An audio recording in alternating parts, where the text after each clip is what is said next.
is the lower C, which is also called as the middle C. That's how it sounds. Then we move on to D.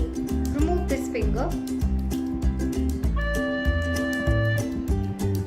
Then you have E.